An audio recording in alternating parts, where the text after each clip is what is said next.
Hello అందరికీ welcome back to my channel. So మా ఆఫీస్లో అయితే బతుకమ్మ సెలబ్రేషన్స్ అనేవి ఇలా స్టార్ట్ అయ్యాయి అనమాట. అండ్ అందరూ అయితే మంచి ట్రెడిషనల్ అండ్ ఎథనిక్ వేర్తో అయితే వచ్చారు.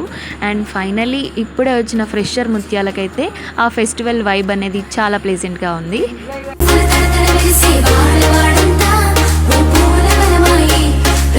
జనరలీ మన తెలంగాణలో బతుకమ్మ సెలబ్రేషన్స్ అనేవి మన హోమ్ టౌన్లో చేసుకుంటుంటాం. కానీ ఫర్ ద ఫస్ట్ టైం మేము ఆఫీస్లో సెలబ్రేట్ చేసుకోవడం చాలా మంచి ఫీల్ అనిపించింది. సో మీ ఆఫీస్లో కూడా ఇలాంటి బతుకమ్మ సెలబ్రేషన్స్ జరుపుకుంటారా? జరిగితే కామెంట్ చేయండి అండ్ ఛానల్ని సబ్స్క్రైబ్ చేసుకోవడం కూడా మర్చిపోకండి. పూల కోసం